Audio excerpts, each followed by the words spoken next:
What do you want to be when you grow up? A veterinarian. That's right. No, I'm going to be a number checker. What's a number checker? Do you know? Yeah, it's where you get to draw numbers' blood and make them feel better. Draw numbers' blood and make them feel better. Are you seeing a lot of numbers right now? Yeah.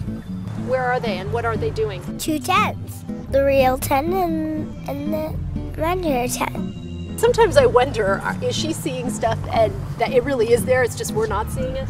Is that what's happening, Jenny? Yeah. I don't know. My 2 hopes for Jenny are very simple. I want her to be alive, and I want her to be able to find moments of happiness in the day. Even if every day isn't always happy, that she can find some happiness. That's it. That's all I want from her. So if Daddy ever comes... No, Daddy's going to take a break right now, so I'm staff, okay? What do you know of schizophrenia? And it makes you have imaginary friends. It makes you have imaginary friends. Are you schizophrenic? Do you know? I think I am schizophrenic.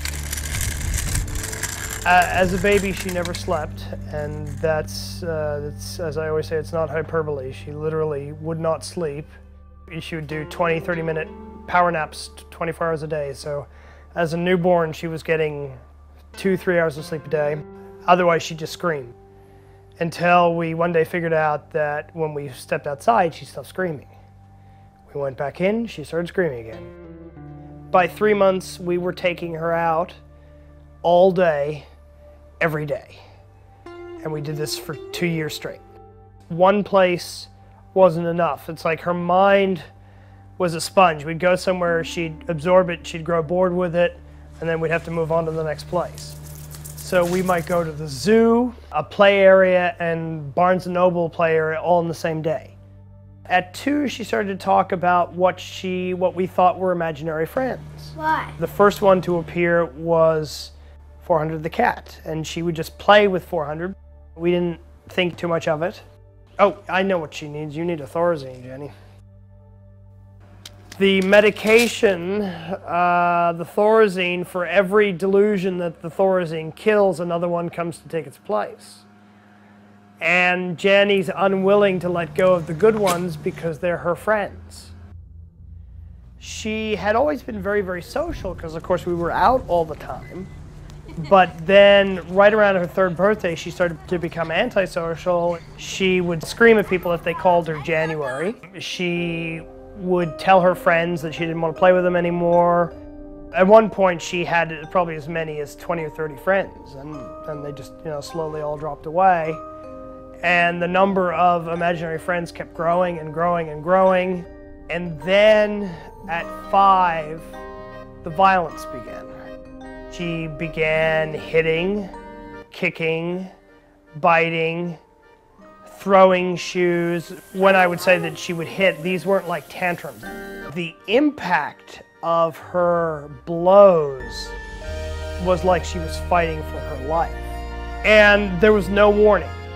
One moment she's like, I love you, Daddy. And then all of a sudden, she is literally trying to scratch my eyes out. She would be like that for 10 or 15 minutes, and then she'd come dead out of her. Slowly became obvious, but not till she went into UCLA, that she was disassociating from those violent moments. This is Miss 60. And really didn't remember them. She knew that she'd done something wrong, but she didn't know what. She was 5 years old, and he was born. And she was running around the hospital going nuts before any medication. I grabbed her. I just grabbed her and put her on my lap. And she turned to somebody who was not there and said, "Ooh, she's not pregnant anymore," in that kind of a voice. And it kind of freaked me out. I'd never heard her talk like that. I'd never heard her talk specifically to like somebody else.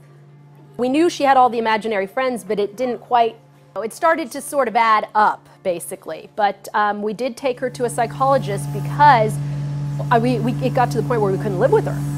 All right, sweetie, how you doing? Pretty. How are you doing? Pretty. You ready to go swimming? Bodhi. Do you think you see your friends more now or less since you went to the hospital? More. More? Yeah, more. Because Thorzine's not helping very much. Do you want them to go away? 400 I do, and Wednesday I do. Because they're bad. How are they bad? They tell me to do bad things. What kind of bad things? Like hitting and screaming and kicking. What does it feel like when Wednesday tells you to hit or kick? Wednesday bites me until I do it. Okay, what does 400 do? She scratches. She scratches. Because she doesn't know how to hit. So originally, we had a 2-bedroom apartment in this complex. Keeping Jenny from hurting Bodhi was a 24-hour-a-day job. So we traded in our 2-bedroom for 2 1-bedroom apartments. Jenny's apartment is in this building, and then right across the parking lot, about 100 feet away on the 3rd floor, is Bodhi's apartment. I mean, financially it's been harder because the 2 put together are still $500 more than what I was paying for the 2-bedroom. When Susan and I were living in the same apartment, it felt more like we were in this together.